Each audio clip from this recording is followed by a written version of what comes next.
Hi guys, we're doing another little recap video. I landed in Beijing at the end of January, right before Chinese New Year, so I had 5 days to ease into the festivities. I was so excited to be back. It's been a really long time since I've spent this much time with my family in Beijing. I think it's been about 4 or 5 years since my last visit, and even longer before that, doing Chinese New Year's here in Beijing. I had so many expectations and intentions of what I wanted these 10 days to look like, but as life does, it kind of throws you into a completely different direction, and when it rains, it pours.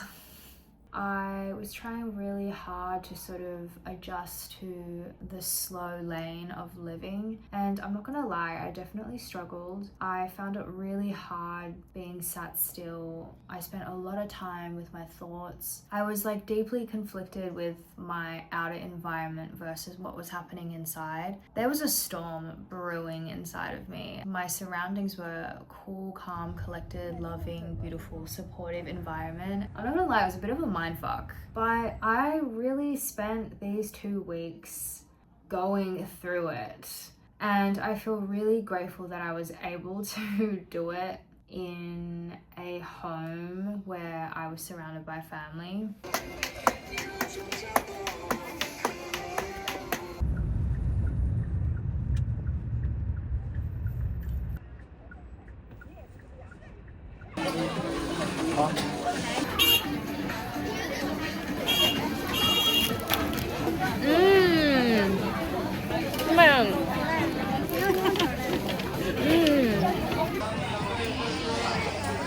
We're eating again.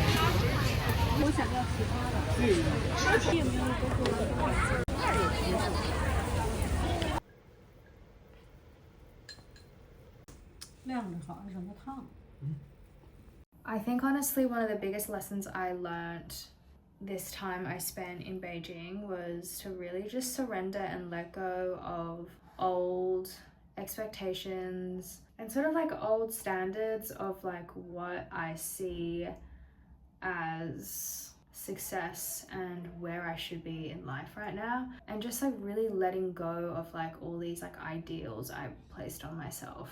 I don't really know what to tell you guys. I also was having a bit of an identity crisis. I think because I haven't been back in Beijing for so long, I was really frustrated at myself with how slow I was at communicating in Mandarin. I felt really disconnected because I haven't been able to have deep conversations with my family or the people around me, and so I was putting a lot of pressure on myself. But honestly, coming out of it, I've also learned that there are so many other ways that you can connect to your culture and have deep, enriching connections and moments with people around you that aren't just based off language and conversation. There is so much that can be shared in a very deep way through experiences, silences, doing things together like cooking, and just enjoying those like shared experiences in the present time rather than trying to have a conversation. Like, it's not the only way to connect with people. That was another thing that I had to let go, and I don't know, it was honestly it was a big 2 weeks of just like letting things go. So with all of this happening, I decided to take action into my own hands and find a different way to reconnect with my culture through movement, because it's the thing that makes me the happiest in the quickest way. So my mum actually found a wushu coach. So she booked me in for 5 lessons, and it was so challenging, but one of the most satisfying things that I have ever done, and I can't wait to go back to finish my last 5 lessons. I will say, I think doing these 5 days of training, I never have experienced so much like brain gymnastics. It was so challenging in the way where I had to really listen, really be present, learning like these new techniques and also learning like new words, and then also like trying to place everything in my body at the same time was like so challenging, but I loved it so much, and I can't wait to go back and finish my lessons. So I've been in Beijing for 2 days. I am going to go to my first wushu class. My auntie's picking me up and we're gonna drive there.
I had a big purge, and this purge was happening not only in like a metaphorical sense, but it was happening physically. I think I was just under so much pressure and stress and anxiety that I had put on myself that my body was having like a reaction. I basically, how do I say this? I basically couldn't stomach food, breakfast, lunch, and dinner for 12 days straight. Everything was coming out of me, like purging majorly. It was fucking uncomfortable. I thought honestly there was something wrong with me. I went to the hospital to get checked. They said that there was nothing wrong with me. They said it was probably stress. And so my body was honestly just like purging everything I was putting in it, which fucking sucked because I had low energy. I couldn't really exercise anymore because no food was really absorbing into my body. I lost so much weight. I was just a mess. I'm gonna be fucking honest. I was a mess. Like on the outside, I was having such a beautiful, wholesome, amazing, incredible, loving time. And then on the inside, I was like slowly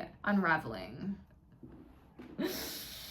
Oh, all in all, I still had like the most beautiful time. I think I had a really big wake-up call. I think I realized living in New York, because it is such a capitalistic society. I mean, America is capitalism. And so I think coming back to China and really seeing how people operate in this sort of socialistic way, and the values here are very much embedded in family and taking care of your people. And so I think that was also like a big wake-up call to myself. I was like, wow, okay, I'm living in like a polar opposite life right now in New York. And so I don't know, I was doing also a lot of reflection on that as well, and just kind of like where I see myself in the next few years, and like what I actually want to prioritize with how I want to like live my life. In some ways it's completely fine because I know that I'm still young and I'm still capable of living in a very capitalistic life, and I think I'm okay with that. I think as long as you're like aware of it and you try not to feed into the beast too much. I don't know what I'm saying. Like, this is just like all the things that have been going through my head. I think it's just like really important to like eject yourself sometimes. You know when you just like eject yourself from a situation, you just like remove yourself and you're like, okay, getting off the hamster wheel for a second, and I'm gonna go and reconnect with my roots and cook with my 80-year-old grandpa, make food from scratch, not buy anything from a plastic packaging for a minute. Just live life in the slow lane. And so that's what I did.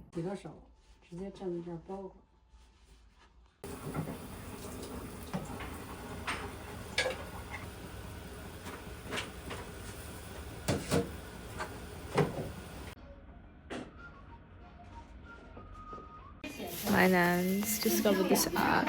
I think it's a karaoke app. And she just reads the lyrics. Karaoke lyrics, and she thinks it's so entertaining. They're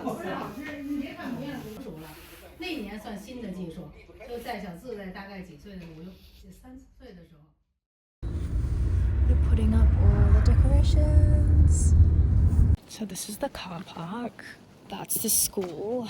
I obviously don't use the school. I just use the stadium. I just think it's so funny. Like, I literally don't even know where I am. Like, I couldn't even tell you. Like, yeah, I have no idea where I am. Anyway, this is where I go every day. This is where we train. I think it's probably going to be empty. It usually picks up like when I'm finishing. Okay guys, I just finished the wushu class. This is my sword. It's soft and bendy. That's all for show and tell because I feel a bit embarrassed. Just did an hour. We learned a lot today. I'm literally going to go home and practice because I want to keep on track with how much we're learning every day. I will say my memory is like slowly becoming a lot quicker in absorbing the moves, which is great. We learned a lot today. We've got like more segments left though. I think I need like 5 more lessons to complete the whole thing, which is insane. This is vinegar, not soy. If you are Chinese, you would know. You always dip your dumplings with vinegar, not soy.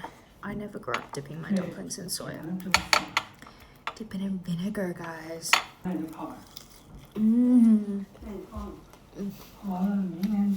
I need to learn this mince that my grandmother has made. Also, the wrapping is handmade. That's why it's so delicious. Like, I could never.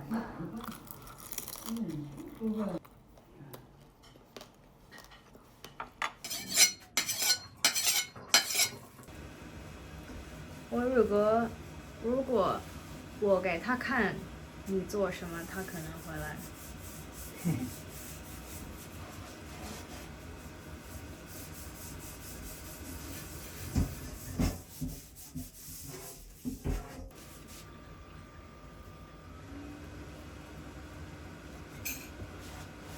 对的。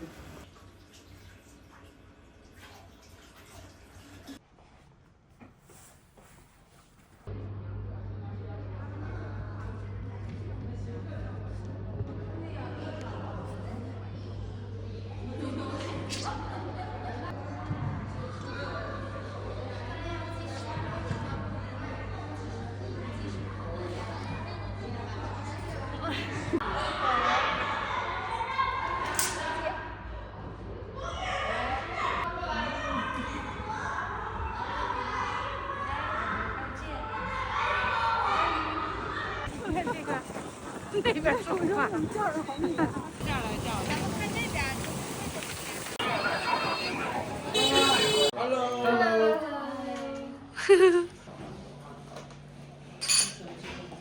天堂来了。故宫也去过。上次他23年来的时候，他谢谢。来了姐姐。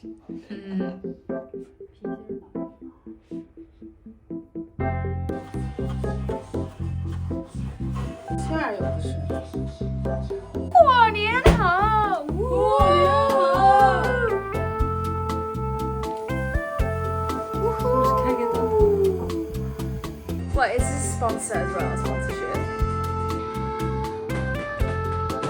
I actually really want to go here.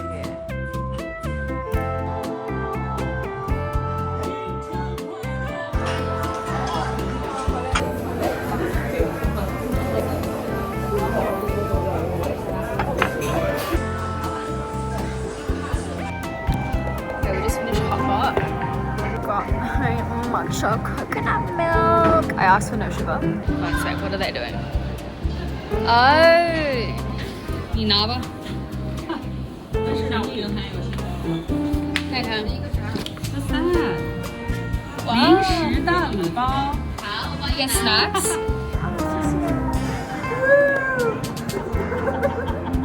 Open it. Can you unbox to the camera? Show everyone what you got. 慢一点吗？哇！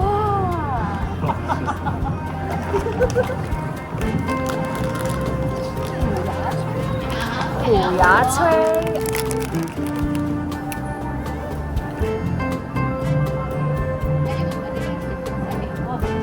Yum。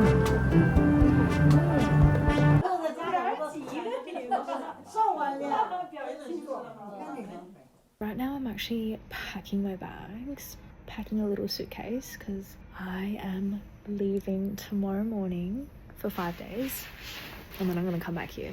But I'm gonna leave tomorrow morning, go for a little trip, a little rendezvous, somewhere hot, somewhere tropical, somewhere humid. I'm so excited. Guys, I'm going to Bali tomorrow.